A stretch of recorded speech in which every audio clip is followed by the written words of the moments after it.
The views and opinions expressed in the Golden Boot podcast are those of the speaker and do not necessarily reflect the views or positions of the Golden Boot podcast as a whole. Y'all ready to get rolling? Quiet on the set.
Hey, welcome back. Another high episode of the Golden Boot. It's your boy Pooh Bell. I got my man Aunt Patty Murphy in the building.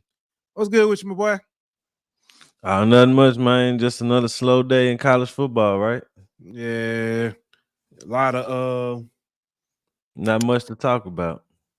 Yeah, for some reason though, Brandy's Broken Promise that was playing all day today. Our Immature I'll Never Lie Again that popped up. Who is it? Drew Hills, I Never Break a Promise. Yeah. All of them was playing today. I don't know why, but oh well. And at the end of this show, I'm gonna give you $1,000, but I'm gonna give it to you one time in a $10 bill form. All right, here we go, man. We got a good show going on tonight. Got a lot to talk about. Talk about this preview of the up and coming South Alabama game. I almost had a full in-depth breakdown for y'all. Had not been give it to him. Had not, somebody decided to go to a different school. But yeah, that would have been a conflict of interest on your part right there. Hey, show counsel. I'll talk to y'all next Wednesday. I can't even talk about the game. I would have had to do that one solo. I would have been all kind of trouble. I wouldn't even get those tickets no more. Extra boy. But man, I'm looking forward to tonight, man. Get ready to break down some of these great games this weekend. Look at our predictions.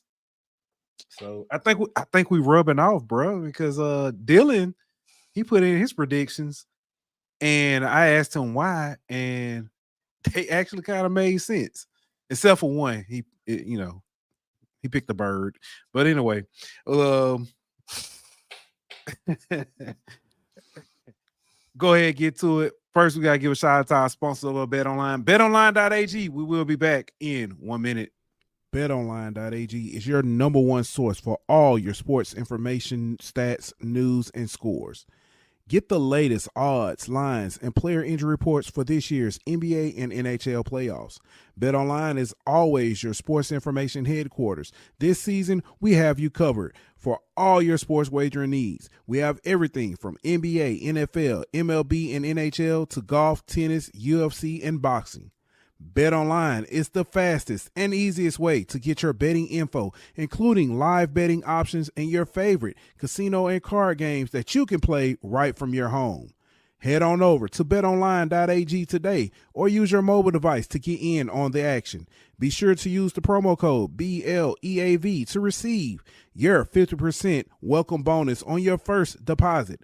BetOnline, where the game starts. Hey, we are back. Man, let's go ahead and jump to it real quick. Let's talk about South Alabama. A little bit about South Alabama. I know a lot about that school from being a student there, then growing up in Mobile as well. Of course, I know we talked about it kind of a little bit. Jay Sean was looking to go there, was committed there for a long time until, Willie Fritz went to Houston and then made the offer. But I did get a lot about that program. South Alabama is led by a redshirt freshman, Gio Lopez, at quarterback. I actually got to watch him play in high school. Kid was phenomenal. Very, very athletic, can move, can scoot. He doesn't look as big as you would, think he is, but that kid's got some size to him. Right now, he is 57 to 92, 62% for 843 yards, 9 touchdowns, 0 interception. He also adds another 171 yards and 2 touchdowns on the ground. He is and that's actually in only 3 games because he didn't play, I think, the second game of the season. At running back, they have a true freshman, Fluff Bothwell. I know sounds like it. He killing I know it killing. I know it sounds like a Key and Peele it does. Name, but real name Fluff Bothwell from I forget this Wanata, Alabama. He leads the way, 359 yards rushing on 37 carries and 6 touchdowns. At receiver, number 2, Jamal Pritchett. He leads the way with catches for 354 yards and 4 touchdowns. As a team, South Alabama averages about 235 and a half rushing yards a game, 267.3 passing yards per game. Yeah, you heard that right. That's the 5 something, right? Yeah, my math server right. They're about 5 something. So they putting up numbers. Their opponents are averaging about 122 rushing yards per game and 271.8 passing yards per game. That stuck out to me. LSU doesn't run as much or hasn't been running as much. So that would kind of fit in that rushing, but they're passing. They're giving up a lot of passing yards, and I think LSU can capitalize on that. The thing about that, South Alabama on third downs, they convert 44.7% on third down and 80% on fourth downs. It's 4 or 5. They are giving up 38% on third downs, and their touchdowns, they score a touchdown on 75% of their red zone trips, or 18 out of 24. And they give up a touchdown just about 1 every 2 trips to their opponents. So 14 trips they've taken, 7 touchdowns. South has scored in 24 trips to the red zone. They scored 23 times. They average about 31 minutes, 24 seconds in time of possession. They got the 94 ranked total defense, which is crazy because last year they was ranked number 15 when they finished out the season. You know what I'm saying? Behind head coach Kane Womack. That name sound familiar. He's not a DC at Alabama. Whole new staff over there. Whole new yeah. So this I know you've heard plenty of times people say you take on the identity of your coach. New head coach is Major Applewhite, Baton Rouge native. There you go. Formerly of University of Texas. He also was the head coach of Houston for a while. He's an OC at Alabama. He was the OC last year at South Alabama. Well, this year he's the head coach, and the offense has a total ranking of number 13 on total offense right now. The current OC is Rob Ezell. He's a walk-on wide receiver from Alabama, and he played under Saban back in I think he graduated in 2011. So yeah, this team has been around the block. They're young. They're a young team, but they ain't scared. Oh, they're gonna bring it. And they're gonna put up some points, man. If you talked about taking on the identity of your coach, and under Kane Womack, they were known as a good defensive team. They still had good offenses.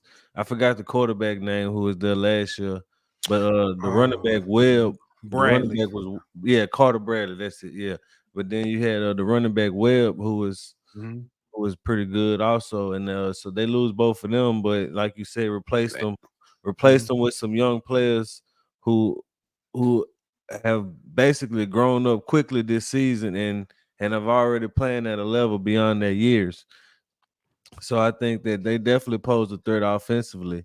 And and you mentioned that their defense hadn't been great, but I mean they for losing a lot of guys in the portal who transferred out, losing the DC and some other guys on their staff. Some of them are currently at Missouri on their staff. And then, like you said, Kane Womack, who was the architect of that defense, leaving. I think they kind of like where LSU is currently defensively. They still looking to try to figure out all the pieces, still adjusting the scheme a little bit to the players. But I mean, like you mentioned, they're not that bad defensively. I mean, third down defense, they only giving up 38% first down. So they do a pretty good job getting off the field, giving their offense more time to work, which leads to a lot of those points. They've do a pretty good job turning the ball over also. And when they do turn the ball over, they do something with it. You know what I mean? They go down and make you pay. They go down to score and make those turnovers mean something. So it's not a game LSU could take lightly by any means. The defense is definitely gonna get a good test in this game, both of stopping the run and keeping Lopez contained, because he's with that dual threat. We've seen what dual threat quarterbacks can do with Lenore Sellers. So I mean, it's not like LSU can sleepwalk in this one and just overlook South Alabama. Let's be real. You say dual threat in Noah Sellers. He was a one and a half threat. Yeah. Gio Lopez is a true dual threat. Yeah. He gonna slang it. He gonna run with it. He makes pretty good decisions. Last year, being his freshman year, he played in the max 4 games. I think he may have played in the bowl as well. But he does. He's got some experience there. Started a few games. He started, if I'm not mistaken, they played a big school last year. And he started in that one. He didn't play against Oklahoma State, but he did start. No, I'm sorry, it wasn't a big game. It was a big game, but it was a Sun Belt. Troy. He started against Troy. Huge rivalry, big game. He didn't do as bad, but the staff has learned to trust him more, give him the reins. So yeah, he's been able to do that. Danny asked, she said, if I looked at it right, we have a total offensive ranking of 52. Does that sound about right? I know some of this because we played more P4 games than most. That is true. LSU is number 52 total rankings, right? I mean, total offense right now. That's based off of your yardage, touchdowns, yards per game. So that's pretty much what leads to. Total offense is just yards per game. Is it just ours? Okay, yeah, total offense yards per game. Yeah. We got scoring offense, which would be points per game. Yeah. So, but yeah, Danny, that's total defense would be how many yards per game you give up, and then scoring defense would be, obviously the vice versa. But in scoring offense, LSU is, I'm looking, they 43 in scoring offense, so just a little bit better than total offense. Yeah, I'm looking. Like I said, I'm looking forward to this game. See what LSU can do. I think, unlike most of these P4 versus G5 games, this game is actually going to probably give you a real good understanding of how much our team has improved, what we'll look like against it won't tell you what we'll look like against a Ole Miss by any stretch of the mean, but it will tell you what we may look like against a Florida, or what we may look like against Arkansas. Yeah, because they're going to put up those numbers. They have those, those different concepts. Last year, the leading, if I'm not I'm sorry, no. He was a top 5 wide receiver by yards. Was a wide receiver from South Alabama. Lacey, Colin Lacey. Yeah. And but it might not. I think it kind of will give you a test of what you'll see in 2 weeks versus Ole Miss. Maybe not to the same level talent wise, but kind of the same type of test for your defense in terms of what South Alabama's trying to do. You know what I mean? They're gonna try to run the ball, stretch you wide. You know what I mean? They're gonna try to big pause, but you know what I mean. But they're gonna try to stretch the field vertically and things like that. You know what I'm saying? So it's kind of honestly it's the perfect type of game for this team before a game like Ole Miss. It really is. It really is. Yeah, man. So let me ask this. What are some things you're looking to see from LSU in this game? I want to see the run game. I mean, you just mentioned how many yards per game South Alabama gives up on the ground. Mm-hmm. So if LSU is gonna get that run game going, it's gonna be in this game. Can they figure out the rotation at the running back position? You know, or is it still gonna be, you know, every 3-4 plays we rotate a different guy in? I want to see someone other than Aaron Anderson and Kyron Lacy step up at the wide receiver position. I think CJ Daniels has all the potential and ability to be that guy. I think there's still a little bit of chemistry and trust development between him and kind of blind to that. Yeah. I think he just trusts the other guys a little bit more at this point. But even if it's Xavier Thomas, but it's similar situation with him and CJ Daniels, the trust ain't really there. Well, maybe with Chris Hilton, if he's gonna play, possibly being back, maybe that'll, you know, add another dimension to the pass game. But I just feel like right now we're too dependent on two guys at the receiver position, and obviously Mason Taylor will be that third guy. But I'm talking strictly at wide receiver. And then defensively, I mean, I think it's the answer everybody's gonna say. How you replace Harold Perkins? This game is gonna ask a lot of the linebackers. So who steps up in that role? Is it one of the younger guys or is it a vet like Wes Weeks? And then can the secondary play a complete game for once?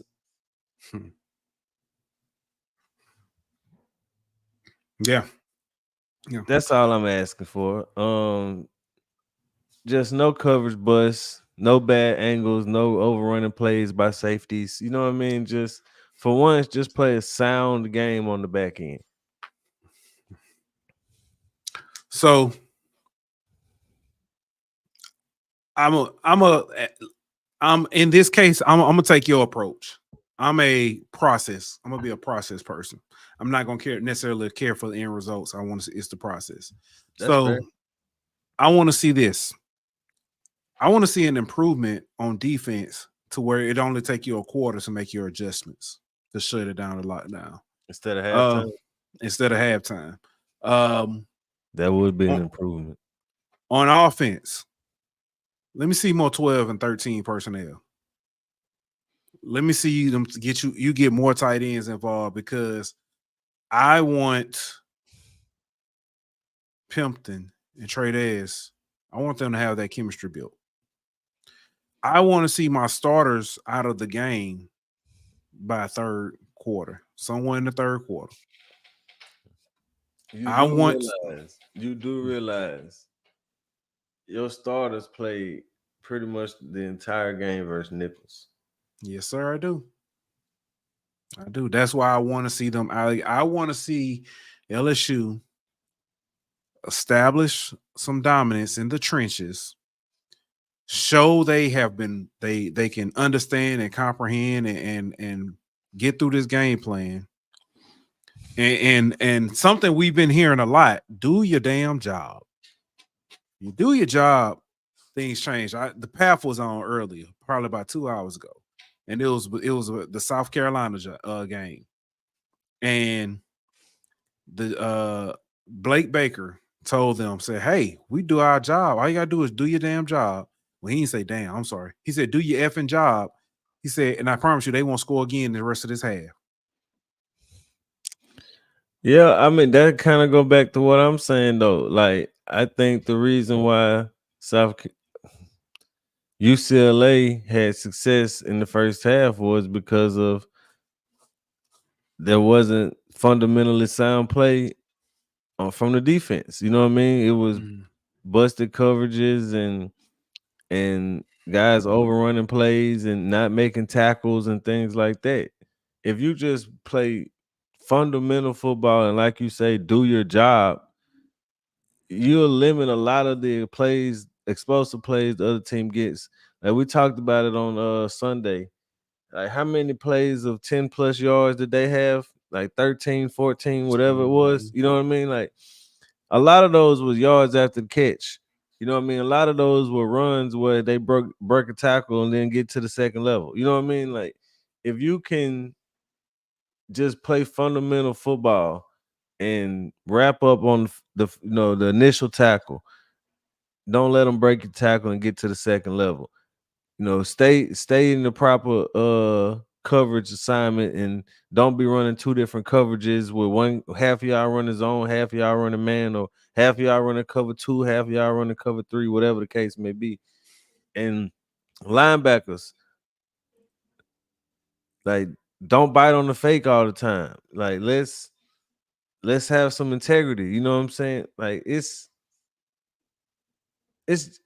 simple stuff, bro. It ain't rocket science. That's why at all. That's why the adjustments aren't that hard to make in the second half. You know what I mean? It's because they half the time they in the position, they just don't make the play. And the other time they would have been in the position if it wasn't for a mental mistake. So just limit the mistakes and you'll be fine, bro. Yeah. We're gonna come back to well, actually, we can talk about this one. This ain't one of the games we picked, but South Alabama, LSU, the spread is 22. Consensus spread 22. Totals is 65.5. Plus 900 money line for South Alabama, minus 1600 money line for LSU. I know we ain't did this in a minute. What the over is? 65.5. Easy money. Easy money. No did it. I'm taking it. I'm taking that. 65.5. Yeah. Oh. The 22, ironically, that's funny. Not touching it with a 10-foot pole. LSU is 0-3, 0-4, I'm sorry, against the spread this year. 0-5. Yeah. Yep, so that's that. What you got, man? Now, you talking about what? As far as this game. This game, I'm taking I'm taking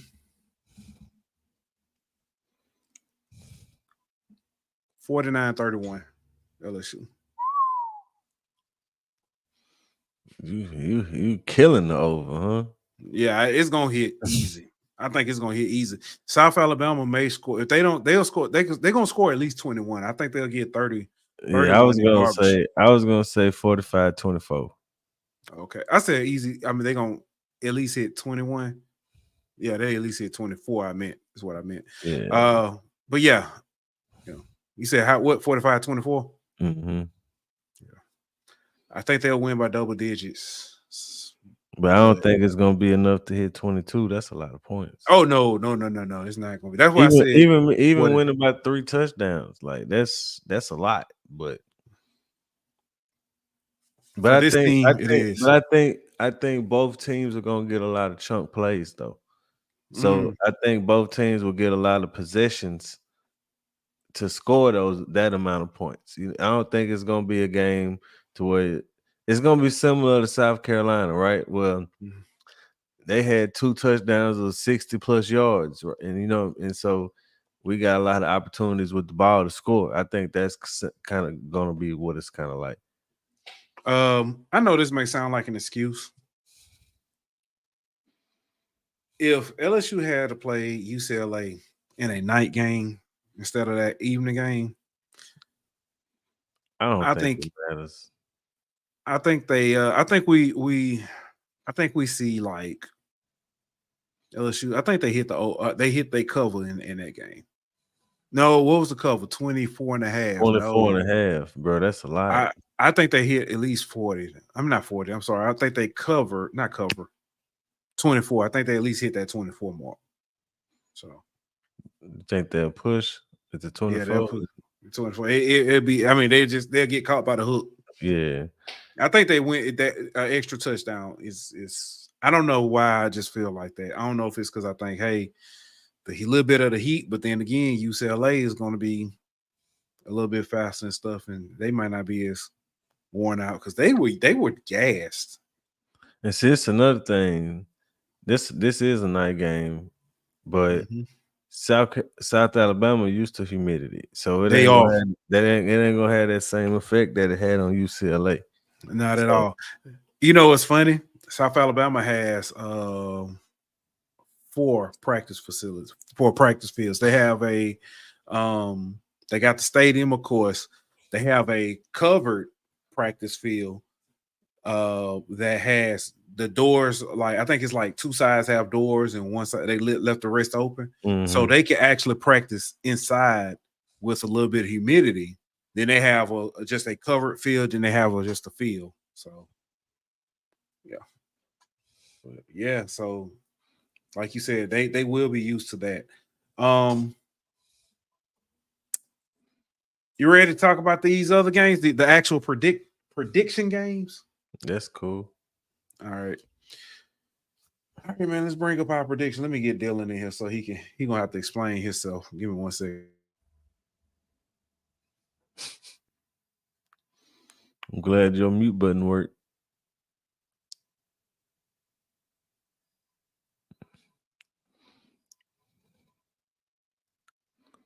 All right, give me 1 sec. You gotta love live. I almost said live radio. Nothing like it. But while we're taking this little break, we do want to say, nope, wrong message. You could be anywhere in the world right now. We just glad y'all tuning in to us. We appreciate y'all. Make sure y'all like and share. Send this to a friend. Tell your cousin to like. Tell your kids to like. Tell your kids' teachers to like. When you go to the PTO meeting, tell them to like. Danny Girl commented earlier and said she wants to see less predictability on offensive scheme and better tackling with less mental assignment errors on defense. Yeah, I agree. That's kind of what I was saying, Danny Girl, that stop the mental errors and be more fundamental on defense. I do like that less predictability on offense also, because every time they motion that tight end down, we knew it was a run play. I mean, if I know that from my living room couch, I know the defensive coordinator in the booth for the other team know the same thing. So I'm with you on both of those points. But yeah, like we said, thank y'all for tuning in. What's going on, Tyler, man? All right, here we go, man. Here's our picks of the week. I think Tyler just waited till we'll get into the picks so he can laugh at us. I know y'all be laughing at some of our picks. Last week was terrible. We was terrible. Last week, ain't nobody asked you. We were 2-3. And I knew it's gonna be a long weekend because no matter what we did, Dylan was gonna be up on us after Friday. So I knew he was gonna talk his trash. And he talked it too. But man, here's our picks for the week for this week. First off, the first game, Illinois, number 19, Illinois versus number 9, Penn State. Altmaier versus Lar. Illinois taking on their 3rd ranked opponent already this season. I picked Illinois. They got to go to Happy Valley though, man. They do. I do. Tyler said he followed Dylan's picks. he okay. Well, he mentioned your name. Just be glad he talking about you. He said that ain't how you spell my name. Don't nobody care. All right. I actually let me go ahead and drop the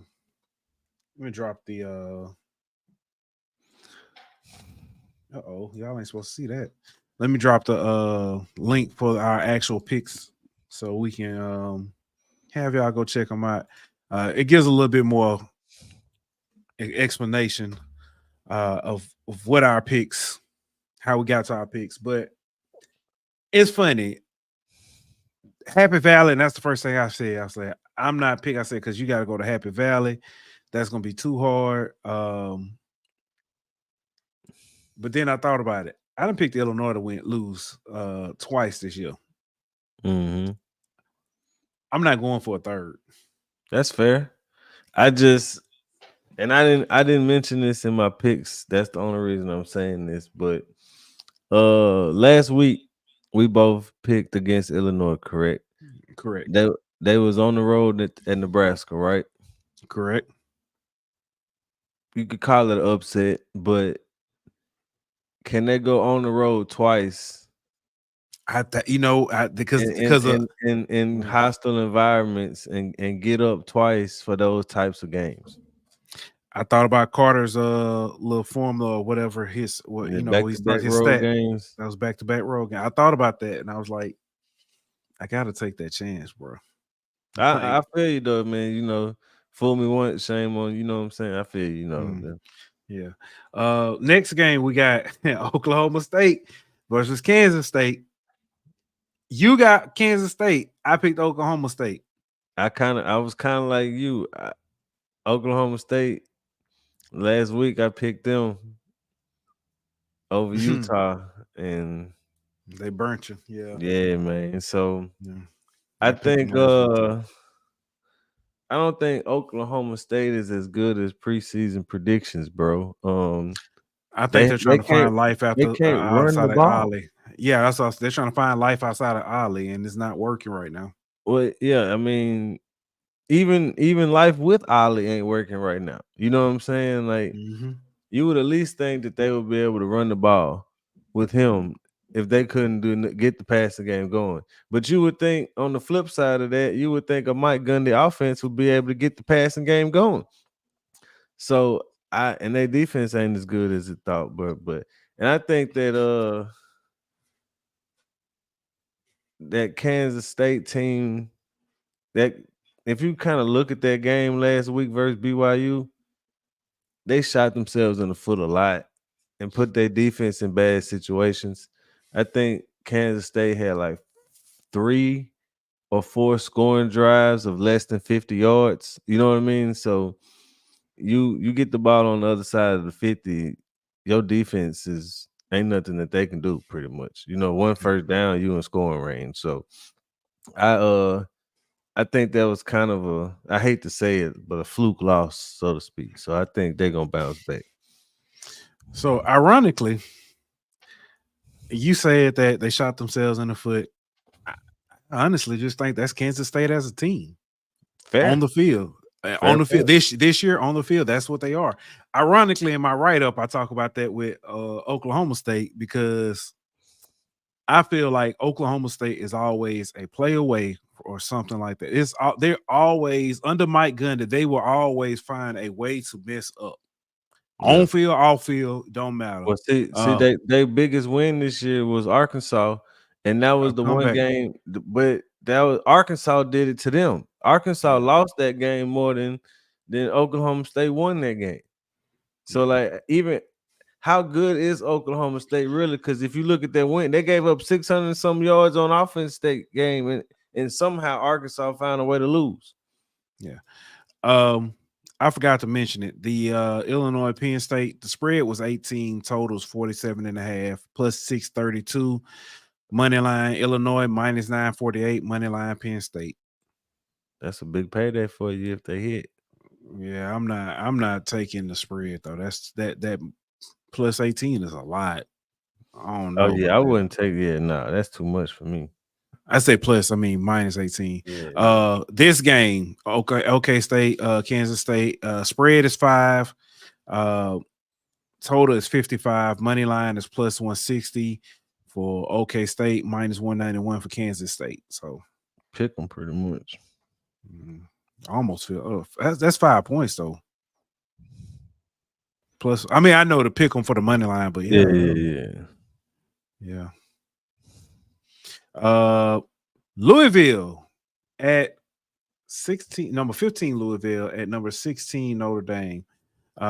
We both picked Notre Dame. I struggled, dog. I struggled with this one. Yeah.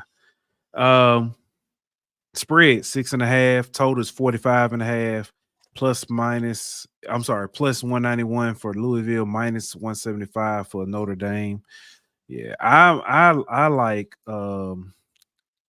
Notre Dame just simply because I'm not convinced Louisville has enough offensive weapons, and only people they play have been overmatched, undermatched. Ja'Cory Brooks been. I don't get it, but I just don't know if they got enough. They ain't played but one Power 4 school though. I give you that. That was Georgia Tech last week. I give you that, but I think they got weapons. I think Slough at quarterback. No. I think they got weapons. I don't think they have enough weaponry. Okay. Defense. Yeah. I give you that. Okay. Yeah, that's kind of the reason why I lean Notre Dame was because of their secondary. I don't know how explosive Louisville is going to be able to be versus the Notre Dame defense. Notre Dame can't do nothing offensively as far as a forward pass. I'm dead. Like I think they average like 150 yards passing a game or something like that. Like it's terrible, but their defense is so good. Like Louisville defense is pretty good too. I think they like top 25 in total defense, but like you said, they ain't played nobody. So I think Notre Dame is gonna be able to run the ball, and their defense is gonna make some plays, and because of their defense, they're gonna win. Notre Dame gives up, I think, 9.2 points per game. Yeah, 9.7. Yeah, 9.7. Louisville gives up 11. And I was like, oh, that's impressive. But then you think they've only played I forget the first game. They played Bowling Green and Georgia Tech. I know for sure, but I can't remember who their first game was. Did they play? Was it Bowling Green they played? That was week 2, I think. I thought they played. Who am I thinking about played Jacksonville State? I think that was their 3 games. Okay. No, they played somebody. They played the FCS school. Austin P. If I'm not mistaken, they played was it Austin P? I'm finna look it up. Hold on. All right.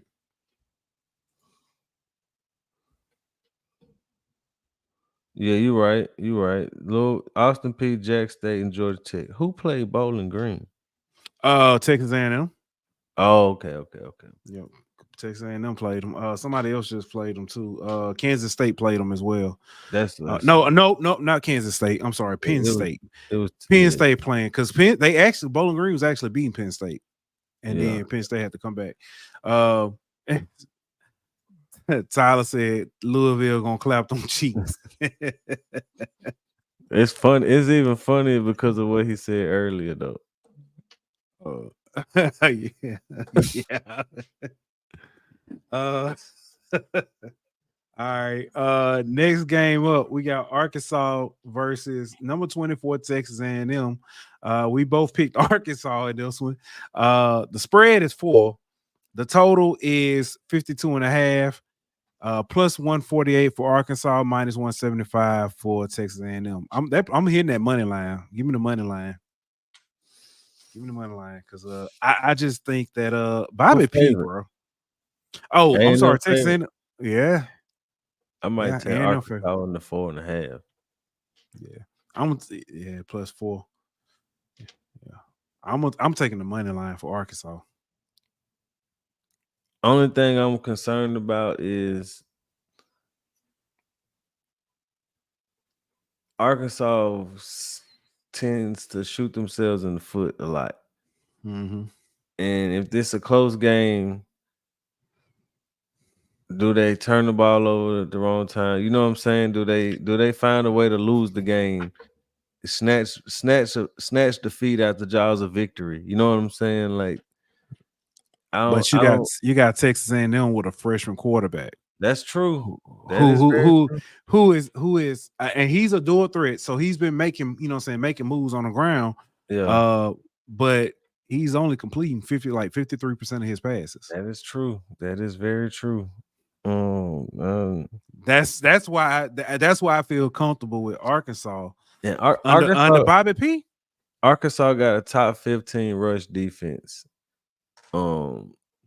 So, and that includes Ollie Gordon, even though they don't look as impressive right now. But yeah, I think if Arkansas can stop the run for Texas A&M,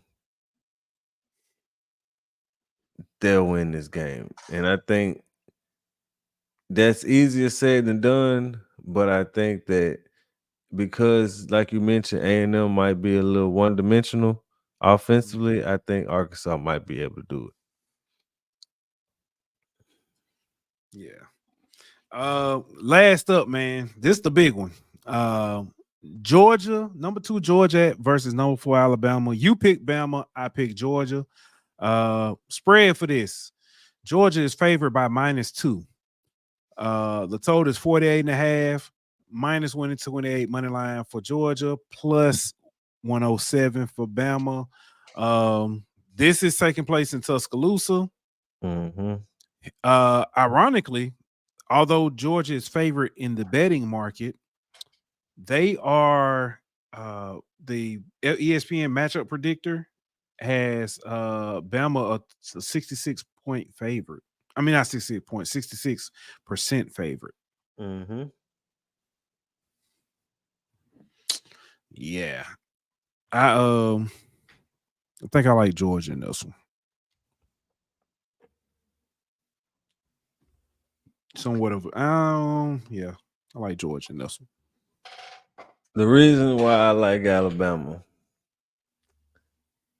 is because I feel like they have the ability to create explosive plays on offense.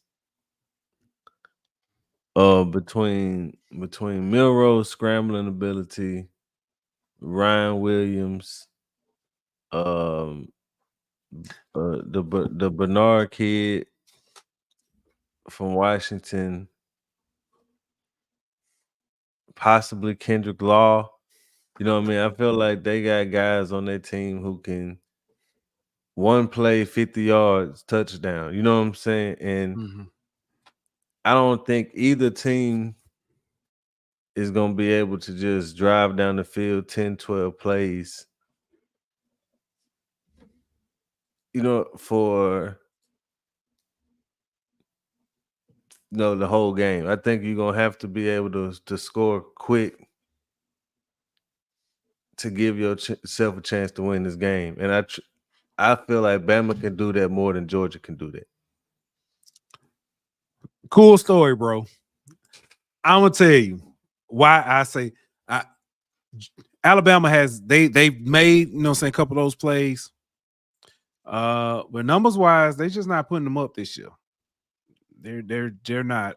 When it comes to passing, running the ball, Alabama's killing it with the run, but not throwing. That's the thing. They don't have to passing the ball. They don't have to go down and like he can Jalen Milroe's stat line can look like 14 of 20 for 285 yards, 4 touchdowns.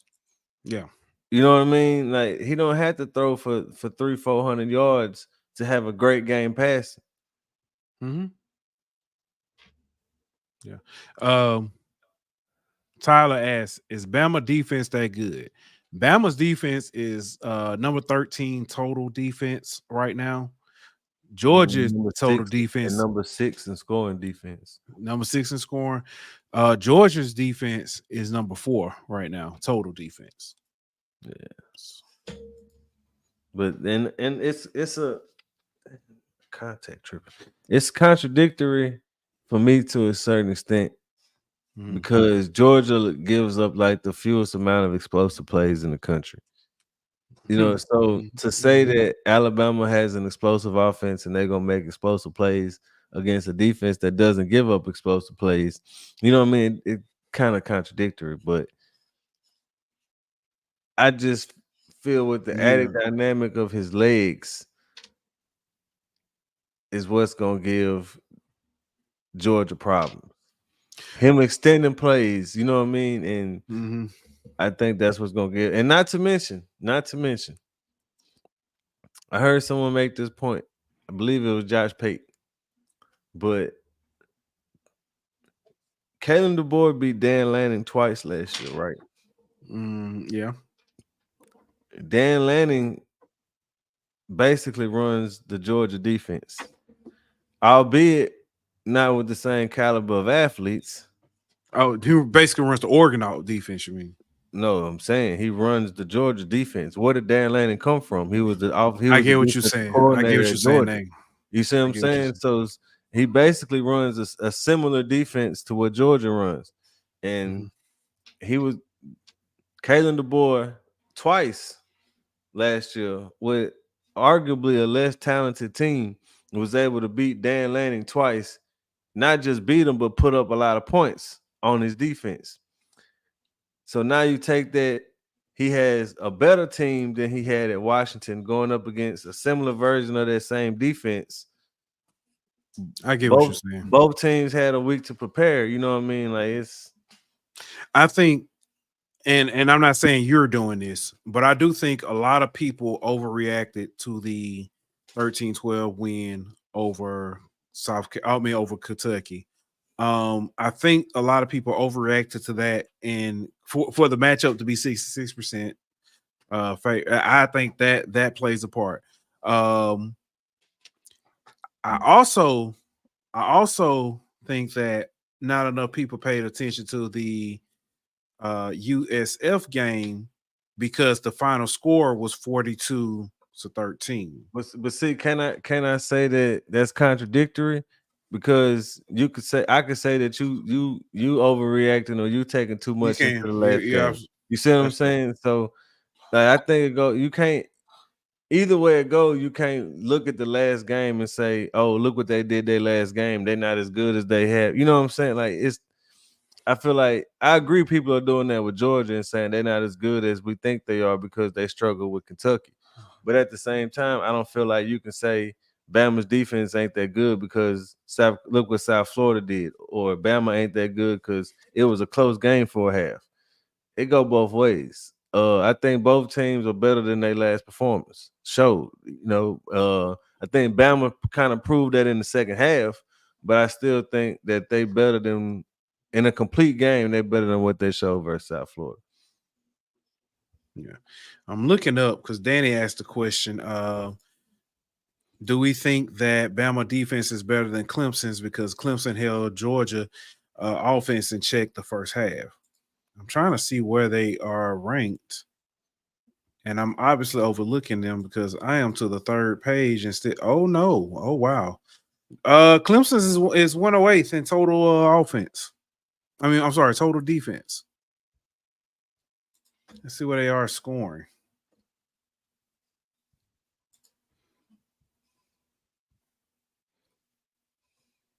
Scoring, I expect them to be close to or similar in scoring defense. Sheesh. Tyler 103. Tyler said, I was just about to say that, Tyler. Georgia ranked 65th in total offense. Mm-hmm. Wow. So, that's our picks, at least for those two games. Question for you in the chat. Who the better quarterback in this matchup? Dill. Just Dill. That's a real good question. We might have to put that on Twitter. Put that poll up on Twitter. Dill. Come on. Let's talk to the people about your picks here. I get put the earbud in so you can hear. Tell Aunt what you told me too. About what? About last week. I didn't say you said. What do you mean? Don't worry about it. I forgot. You'd have messed it up. No. All right. Here's your picks. You pick Illinois over Penn State. Why you pick Illinois? Upset. Upset. All right. Okay.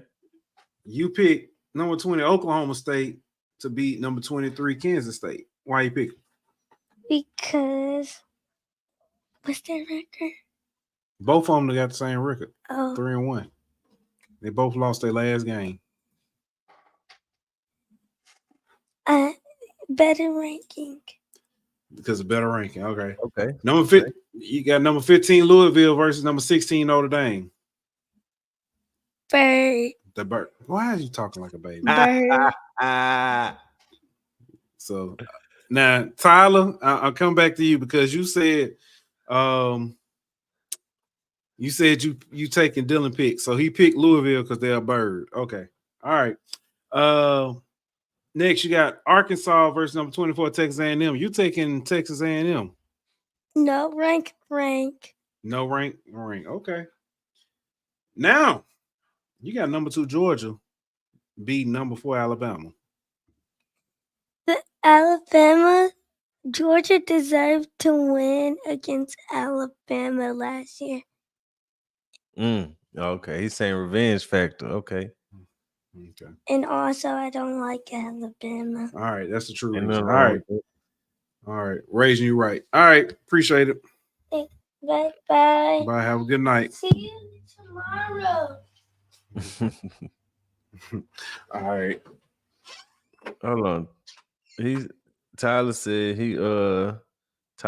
Louisville was gonna smack him, and then he was gonna go with Dylan picks, and then Dylan picked Louisville, so he might be on to something. But Tyler said Notre Dame can't score. Notre Dame put up 66 in their last game. I'm just saying. Yeah. Against the Power 4 school, you know, I mean, yeah.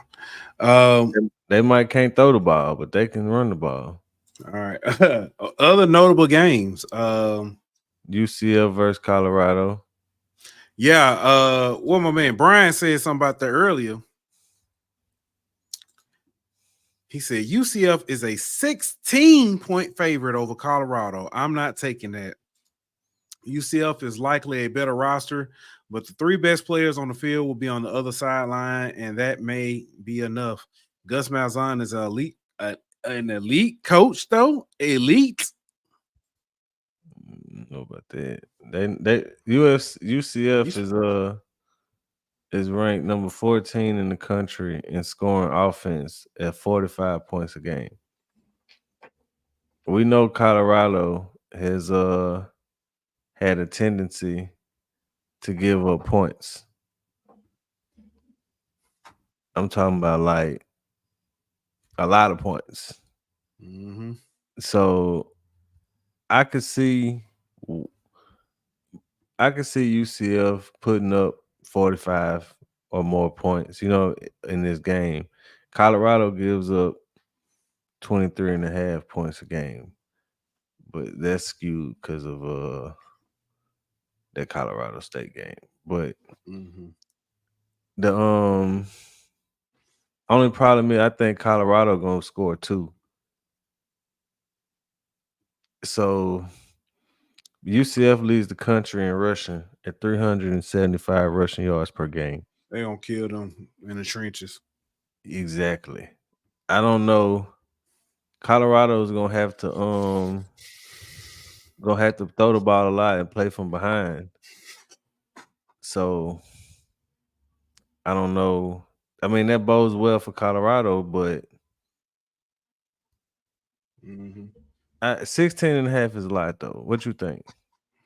I don't want anything to do with that 16.5. I'm taking the over though, and I may take like UCF team total. I hadn't even looked to see what it was, but I would have to lean that way. UCF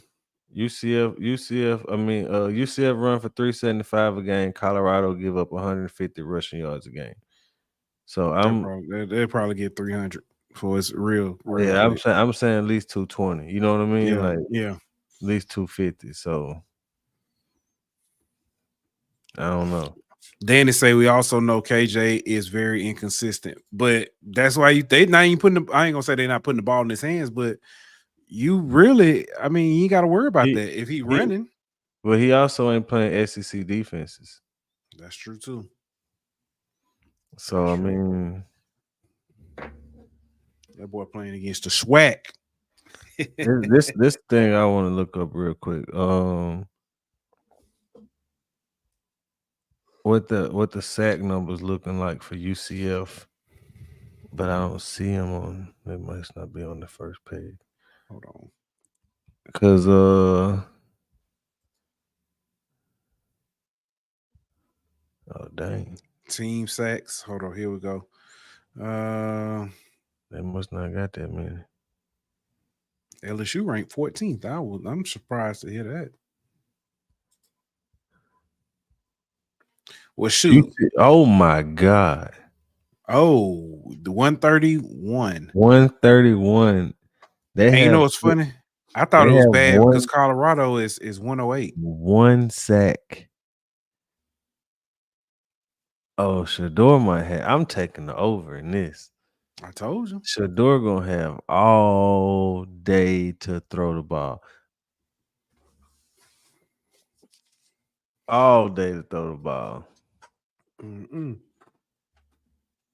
I wish I could do player props in Louisiana. Shout out to Kayshawn Booty. Right. All right. What else game? TCU Kansas. That'll be at least entertaining. I doubt it. Fresno State UNLV. I am now very interested in that game. For sure. Very interested. I am very interested in that game. The backup quarterback. You know where he came from? No, where he come from? Campbell. Oh, okay. Okay. Yeah. It ain't really a great slate of college football this weekend, I don't think, though. Like it's some good games, but I don't think it's a bunch of like great games. Like Wisconsin, USC, you know what I mean? Like that. Oh, Miami, Virginia Tech. That might be a good one. Sneaky good game. Yeah, that's a Friday night game. Washington at Rutgers on Friday night. Wow. In Piscataway. Boise State, Washington State. Washington State going to Boise State. Could be sneaky good. Washington State undefeated 4-0. Yeah. They beat Washington. Yeah. So in the abbreviated Apple Cup.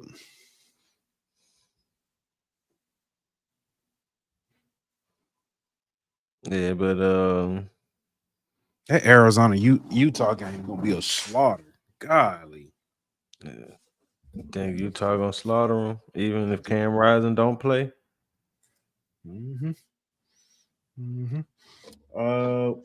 But yep, Chuck just mentioned it, so let's go ahead and talk about it. Why is that UNLV game so intriguing, Pooh? Let's see. As my man Chuck say, he saw that UNLV quarterback quit because of reportedly NIL issues. Yes. Well. This story keeps.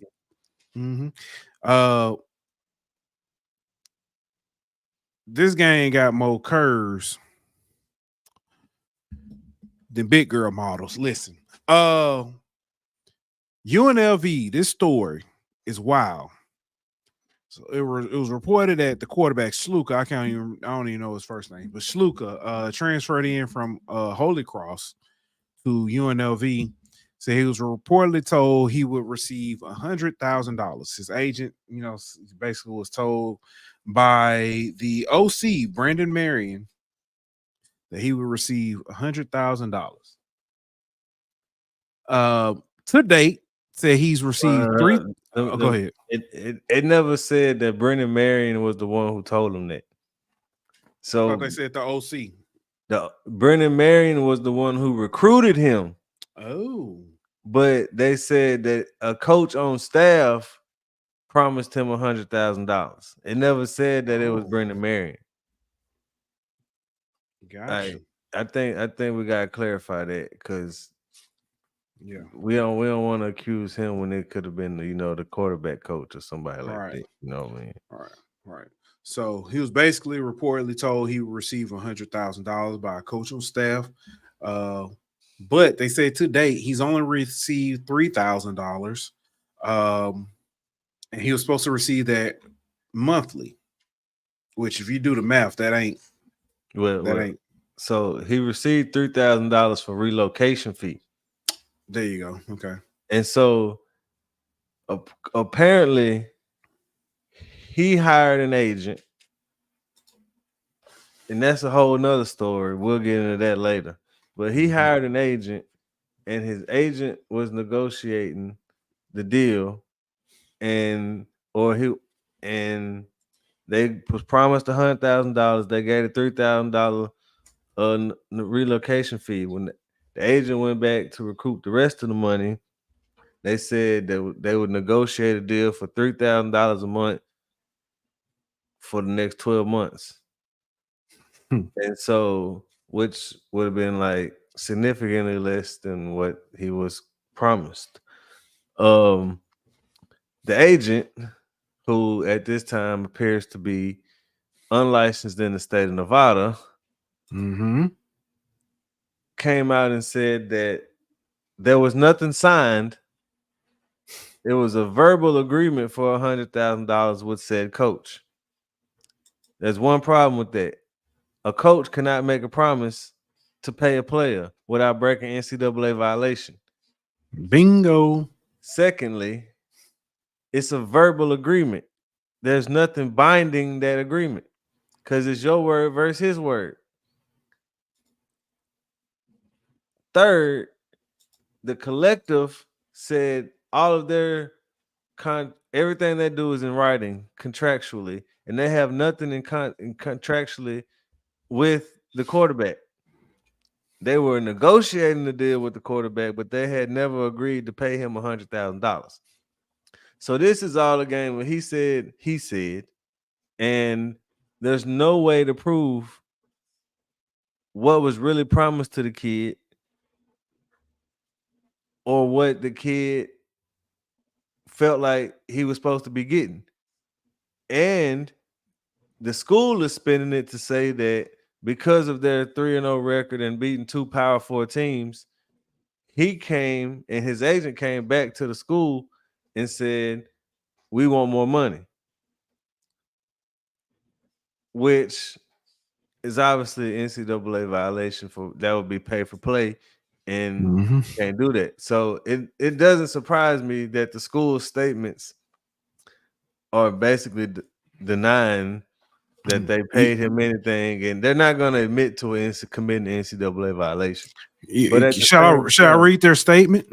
Or says UNLV athletics interpreted these demands as a violation for the NCAA pay for play rules as well as Nevada state law. UNLV does not engage in such activities, nor does it respond to implied threats. UNLV has honored all previously agreed upon scholarships for Matthew Sluka. UNLV has conducted its due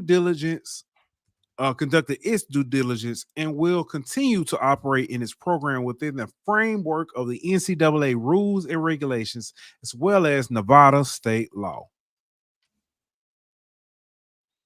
That's it. But if you're asking, okay, why not just finish the season out and transfer at the end of the season like a lot of the Texas A&M guys did, or like Jayden Rashada did, or whoever the case may be? The problem is Matthew Sluka only has 1 year of eligibility, that being this season.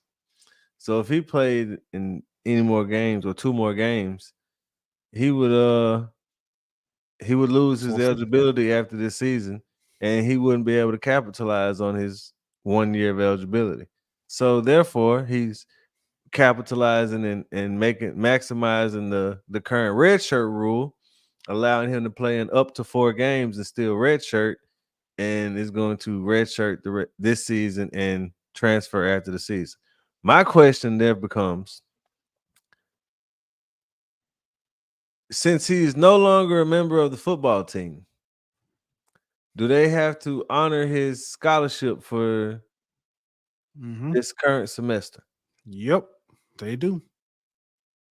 Because he still has to remain in school under good academic standings. But is he a grad transfer? He's not playing on my team. It's ultimately like he quit the team. Yeah. Still under the scholarship. That's crazy. Yeah. You mentioned about appears to be unlicensed. So Ross Dellinger said that Rob Shine, CEO of Blueprint Sports, which operates UNLV's collective, tells Yahoo Sports that the collective never agreed to a $100,000 deal with Matthew Sluka. It made a payment of $3,000 to Sluka, and we're discussing a monthly payment of $3,000 before Sluka's decision this week. Said Sluka's agent, Marcus Cromartie of Equity Sports, first introduced himself via email to UNLV collective officials in late August. Sign said. Cromartie wrote to the officials that he was seeking more NIL opportunities through the collective for his client. However, Sign and Cromartie said Cromartie is not a registered agent in the state of Nevada. Because of this, he advised Cromartie Sluka to discuss the situation directly with the coaching staff until Cromartie registers in the state. Sign says he has email exchanges with Cromartie. Bad business. Yep. So, but that's not the only player from UNLV who decided to take a red shirt and transfer at the end of the season. Transfer running back. We got the kid name Matthew something, I believe. Michael something. Dang, I just had it. Michael Nolan, is that it? Let me see. Oh my God. I'll tell you his name. Hold on.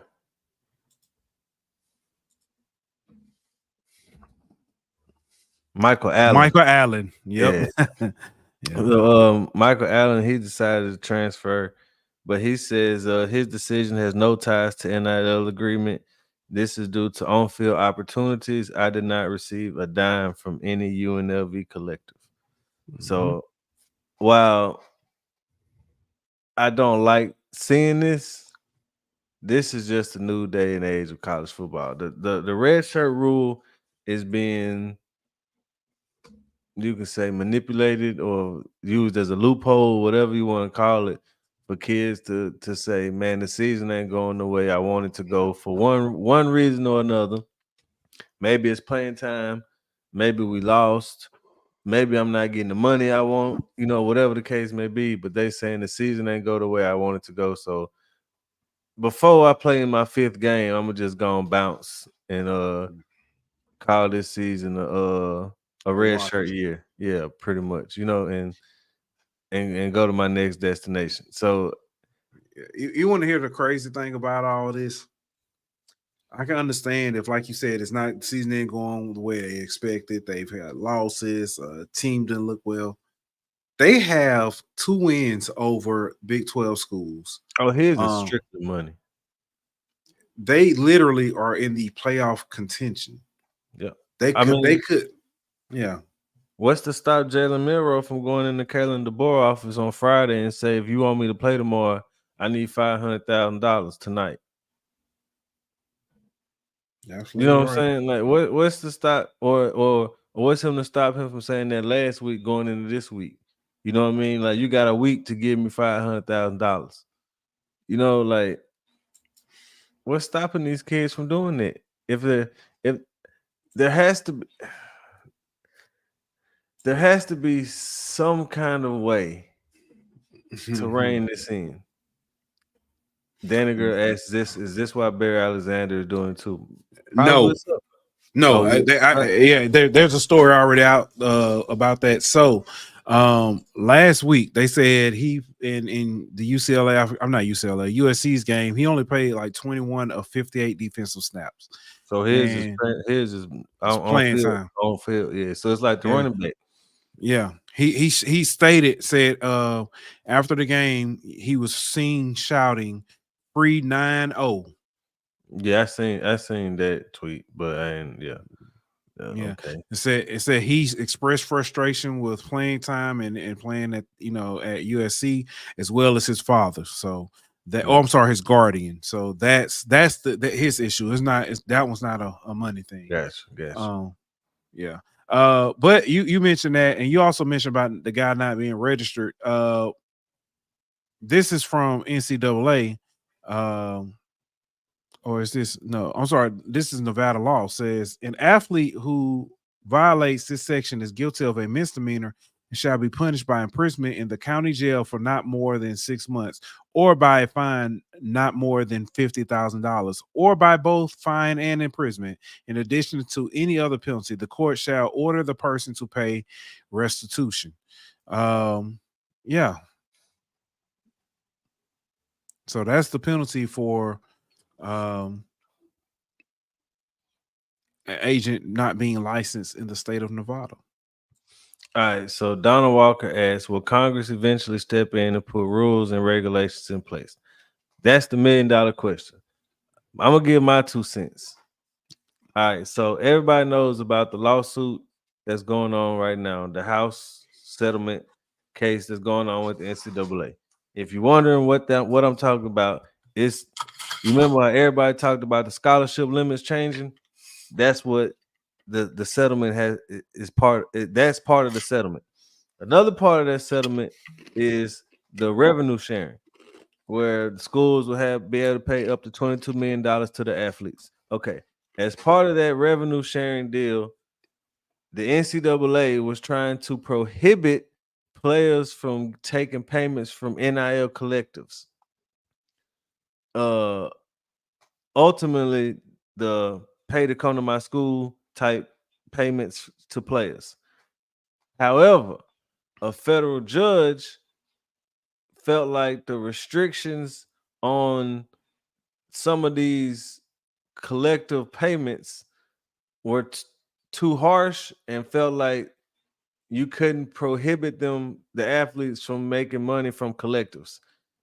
Now, that doesn't mean that they won't put restrictions in place, for those types of payments, but it just means that they can't prohibit those types of payments. So I don't know what those regulations could be.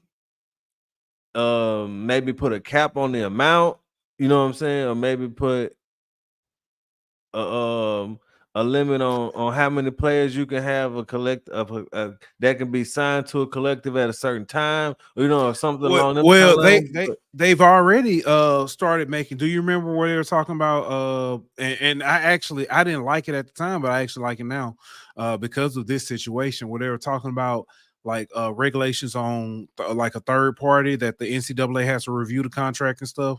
Yeah, that's part of the arbitration. That's part of the settlement. Yeah, I like that in this case. If this was that, some of the confusion would be cleared up. The he said, she said, there would have been something in writing. Yeah, but see, that's the third party arbitration was to make sure that it's a legitimate business deal and that it's not a pay for play scenario, which this would fail because it would ultimately be a pay for play scenario. So he wouldn't have got no money anyway out of this deal under the new rule. So he would have been screwed either way. But to your point, I agree. That's the types of regulations that they're trying to put in place to prevent these types of things from happening in the Jayden Rashada type situations from happening. But ultimately, I don't know what can be done, because if a school wants a kid to get paid bad enough, they're gonna find a way to pay a kid. Prime example. Okay, if they say all third party deals have to go through this arbitrator and arbitration process and get approved and all that, then guess what? They're gonna go to a dude who owns a car dealership and they're gonna say, hey, put this running back on your billboard and pay him $400,000 for being on the billboard, and the collective is just gonna take all the money from people like me and you and turn around and give it to a car dealership and let the car dealership pay this dude. You see what I'm saying? And then at that point, it's a business deal with the car dealership. He still got the same $400,000 he was gonna get, but now we got a legitimate business deal to pass it off under. Yeah, I agree, but I still, I get it. But what you, to your point, what you would eliminate in those situations is things like what happened with Sluka. Well, a coach promised one thing, a collective promised another thing, and the kid don't know what he getting. You know what I mean? Like it would have to be going through arbitration, and the arbitration would have to say, okay, yeah, it's a legal deal for this dude to get X amount of money for this many months or whatever the case may be. Yeah, I like it. If that actually happens like that, but I'm not opposed to the kids getting paid. I hate deals like this when stuff like this happens, because NIL is a good thing, in my opinion. Stuff like this though, they're trying to cheat the system that makes it hard or mess it up though. So yeah. Man, you got anything else on that story? I know we did talk about Bear Alexander. He was the third person that dropped today. Anything else before we actually move on to next? No. All right. Man, Monday night, we did a show Sunday, did HBCU Monday, and then Monday night, Jayden Daniels versus Joe Burrow was a movie. Bruh, I was impressed on both sides. No team had a turnover, no team punted. Yeah, first time since 1940. Yeah. That's a stat for you. That's a stat for you. Another stat, and you posted another stat too by Jayden. Oh, you talking about the games with no punts? What was it? Amount of games. No turnovers. Was it amount of game with no turnovers and no punts? Mm-hmm. He got 2 in 3 games, and Drew Brees. I forgot who the quarterbacks were. Phillip Rivers was one. It was Drew Brees. I want to say Peyton Manning was on that list. Hold on, I'm pulling it up now because when you posted, I was like, "Whoa!" So that's a good stat. I don't even see it no more.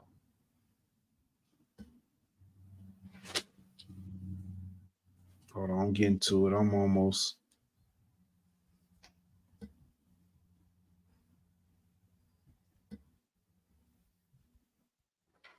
Yep, I don't see it.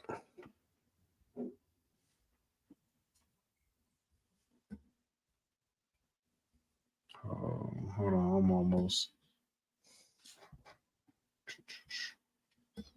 But yeah, that was a crazy stat. Yeah, Tom Brady. I thought Tom Brady was on that list too. I could have been wrong.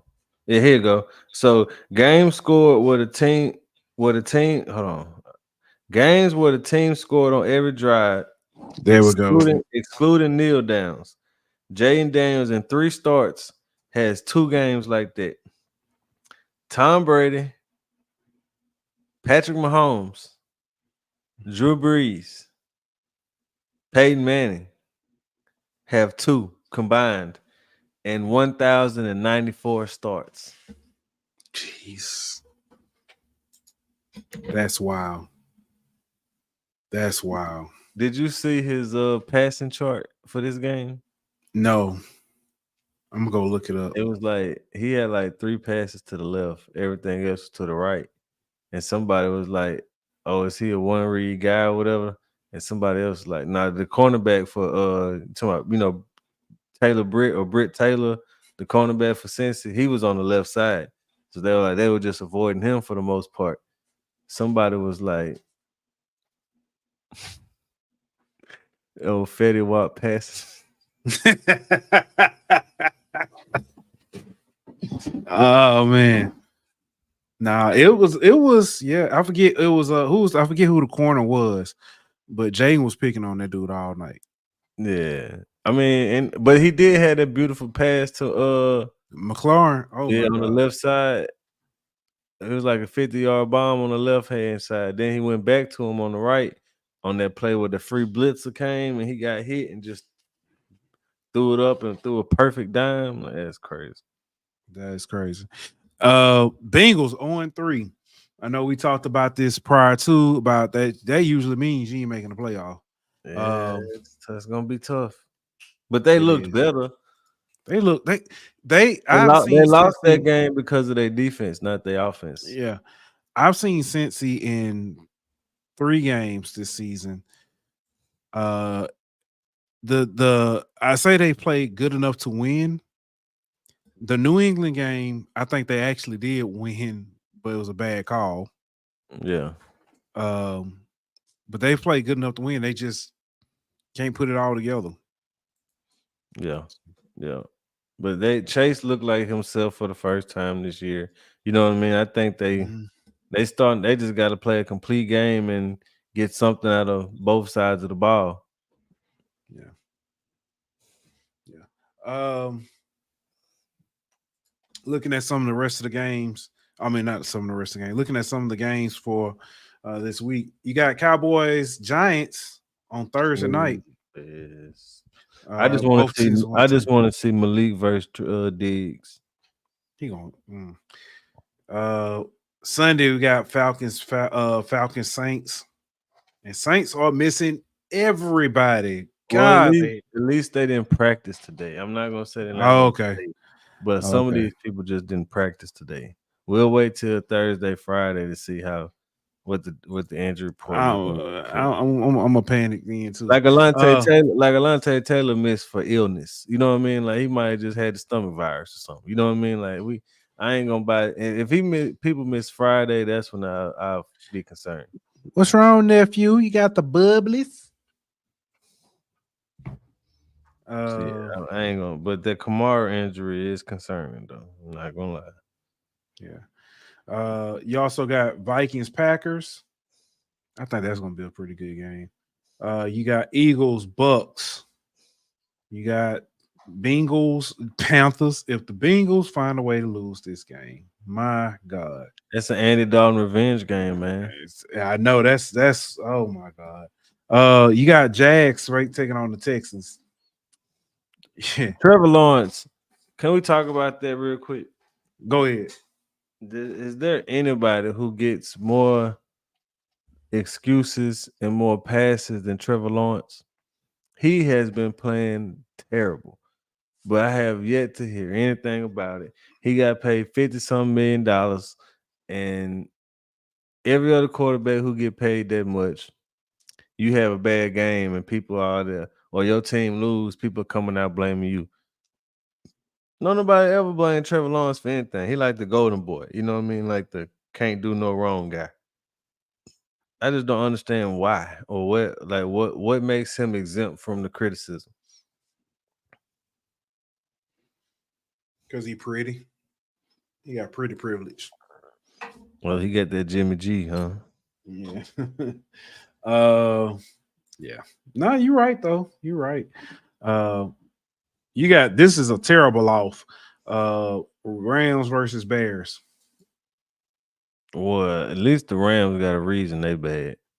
The Bears were supposed to be people had them in the playoffs and all this and yeah. Next, you got Steelers and Colts, and I got a feeling the Steelers will find a way to lose this game. I can see it. It's been going too good. Mm-hmm. Broncos, Jets. All right, so I got a feeling Aaron Rodgers is gonna try to hang 40. I bet you like why? It's the Broncos. He ain't played with the Broncos. Do you remember when Sean Payton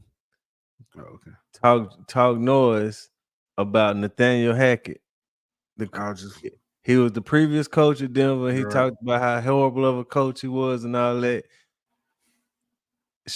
Aaron Rodgers came out in defense of Nathaniel Hackett. Who is the Jets OC? Nathaniel Hackett. So I think Aaron Rodgers is going to go out and try to prove a point and embarrass Sean Payton. Give me the Jets. Yeah. Commanders, Cardinals. It's Cliff Kingsbury revenge game. Oh yeah. That man went to Thailand. He went to Bangkok after this one. Pause. Yeah. No, I that was all pun intended. What was over there? Never mind. Let me stop. Made some passport baby kids, huh? You can't have kids.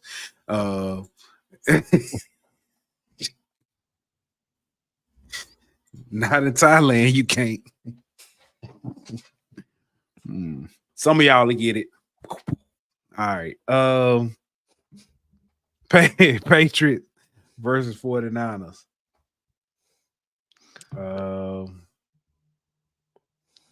Man, I know. I was trying to think if there was any backstories or angles in that one. I don't see any.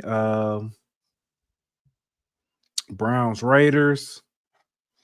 You got Chiefs, Chargers, Bills, Ravens. Pretty good. That one might be pretty good. And you said Bills, Ravens. That'll be Bills, Ravens. Good. Josh Allen been playing pretty well, bro. He might be. I often say Josh Allen might.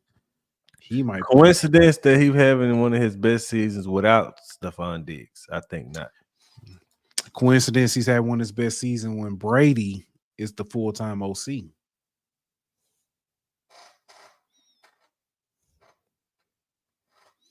think it's more Stephon Diggs, but I could see that. Because he even came out and said something about guys ain't worried about how many touchdowns they get or how many passes they catch and stuff like that. So subtle shots. Yeah. Titans, Dolphins. Oh, this is gonna be a terrible off. Give me the Dolphins. With a third string. Snoop Hundley gonna win and take the Dolphins to a victory. That's how bad I don't like Will Levis. Yeah. Nasty ass little boy. That dude is have you seen the pictures of him? He's a meme every week, dog.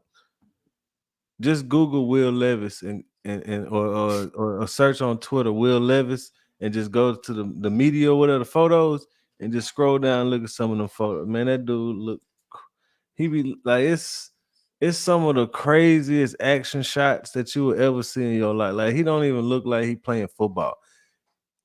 They're like Macaulay Culkin at Home Alone, like getting scared from the damn bandits, bro. Like, man, and probably one of the best games of the week. Seahawks, Lions.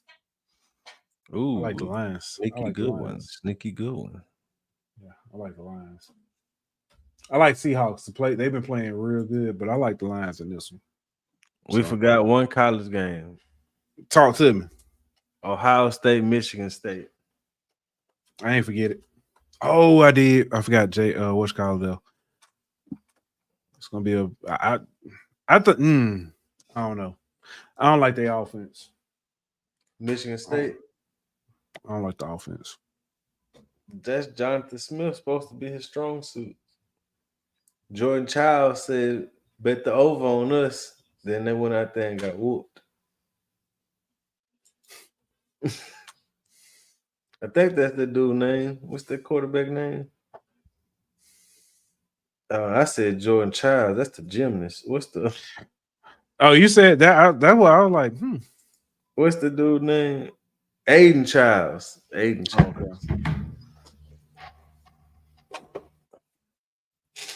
Yeah, I was tripping. A little too much at my Yeti cup. Shout out to my dog Adam for the cup too, man. Appreciate you. Yeah, Adam a real. He came through. Yes, sir. He gonna make a he gonna make. I really think it was Kristen, but I'm gonna give Adam the credit though. Nah, Kristen ain't. She wouldn't have did it.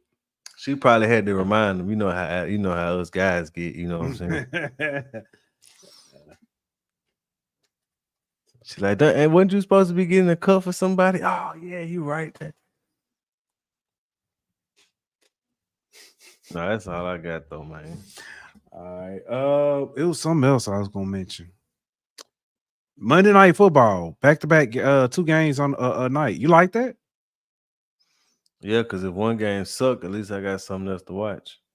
That's true. I actually like it. Similar reason.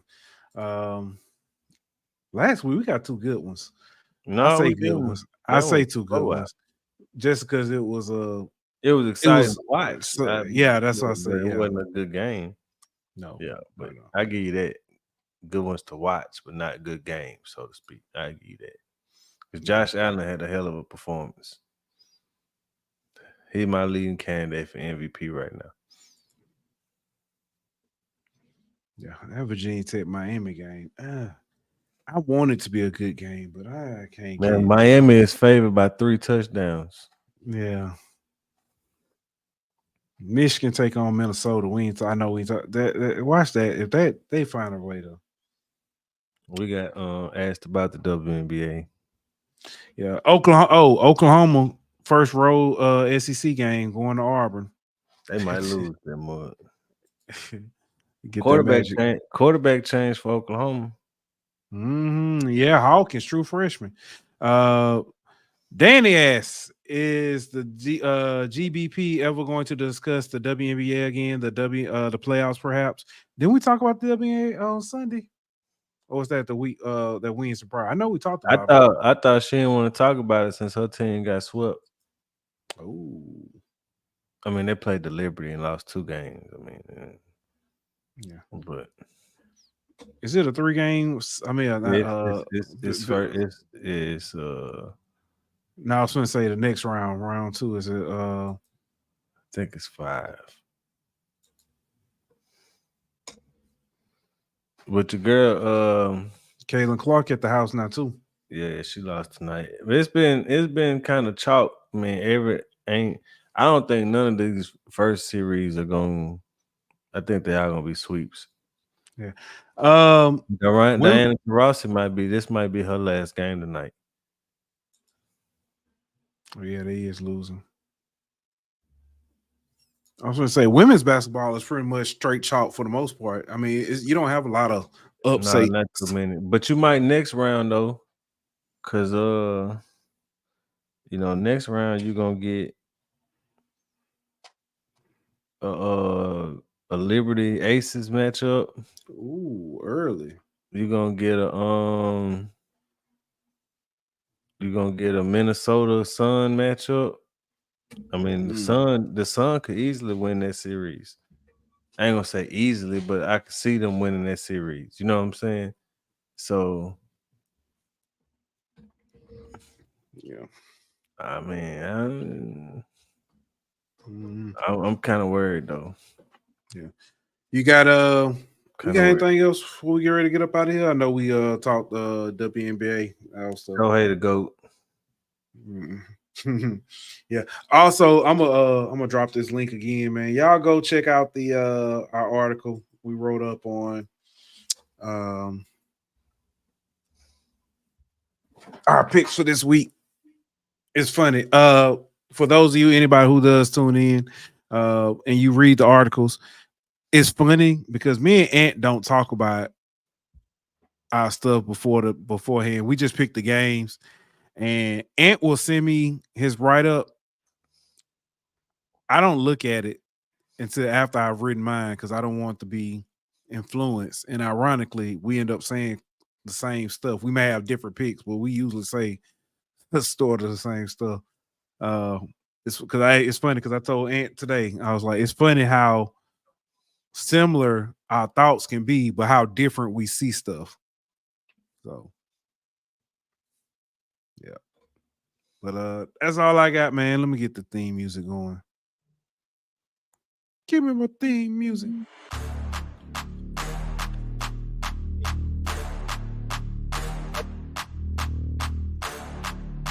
I got a bet at work, a lunch bet. Colorado ain't winning.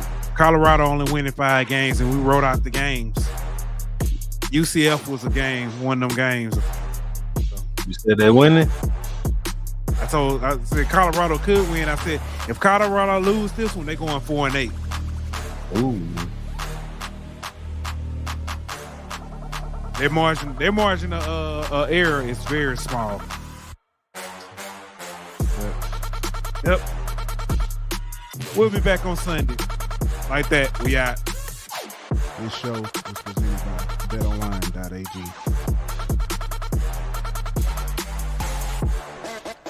Don't forget to like, follow, and subscribe on Twitter at Golden Boot.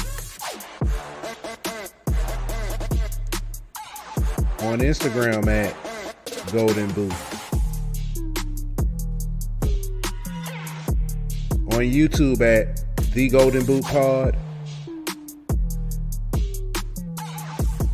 On Facebook at The Golden Boot Pod.